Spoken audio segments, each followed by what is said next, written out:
9 ஆண்டுகளுக்குப் பிறகு ஒரு வரலாற்று தருணம். அமெரிக்க ஜனாதிபதி டொனால்ட் ட்ரம்ப் இன்று மாலை பெய்ஜிங் சென்றடைந்தார். இது வெறும் சாதாரண சந்திப்பல்ல. 2ஆம் முறை ஜனாதிபதியான பிறகு ட்ரம்ப் மேற்கொள்ளும் மிக முக்கியமான, உலகத்தையே உற்று நோக்க வைக்கும் பயணம். எரியும் மத்திய கிழக்கு போர், சிப் போர் மற்றும் வர்த்தக போர் என மூன்றையும் தீர்க்கும் நோக்கில் இந்த 3 நாள் உச்சி மாநாடு இன்று ஆரம்பிக்கிறது. இந்த மாநாட்டின் number 1 agenda Iran, Israel, America இடையிலான போரை முடிவுக்கு கொண்டு வருவது. இன்று உலகம் சந்திக்கும் மிகப்பெரிய பொருளாதார அச்சுறுத்தல் ஹோர்மூஸ் நீரிணை மூடப்பட்டிருப்பதுதான். ஈரானின் கச்சா எண்ணெயை வாங்கும் மிகப்பெரிய நாடு சீனா. எனவே சீனா நினைத்தால் ஈரானுக்கு அழுத்தம் கொடுத்து இந்த போரை நிறுத்த முடியும் என்பது ட்ரம்பின் கணக்கு. நீங்கள் எங்களுக்கு போரை நிறுத்த உதவினால் நாங்கள் உங்களுக்கு பெரிய வர்த்தக சலுகைகளை தருகிறோம் என்பதே ட்ரம்ப்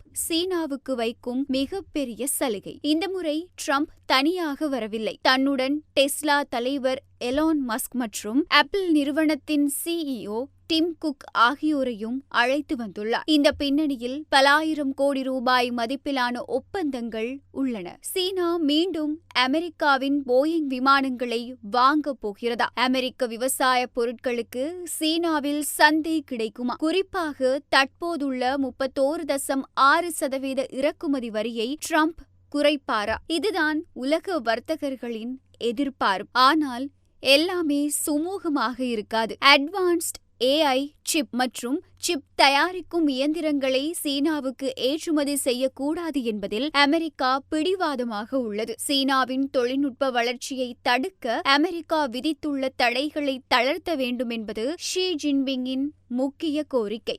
அதேபோல் தைவானுக்கு அமெரிக்கா ஆயுதம் வழங்குவது மற்றும் தென் சீன கடலில் நிலவும் மோதல் போக்கு குறித்து இரு தலைவர்களும் காரசாரமாக விவாதிக்க வாய்ப்புள்ளது. இந்த 3 நாள் உச்சி மாநாடு வெறும் அமெரிக்க சீன உறவை மட்டும் தீர்மானிக்கப் போவதில்லை. உலக பொருளாதாரம் மற்றும் உலக அமைதிக்கான ஒரு திருப்பு முனையாக இது அமையலாம். ட்ரம்ப் ஷி ஜின்பிங் கைகுலுக்கல் போரை நிறுத்துமா? உங்களுடைய கருத்துக்களை கமெண்டில் பதிவிடுங்கள்.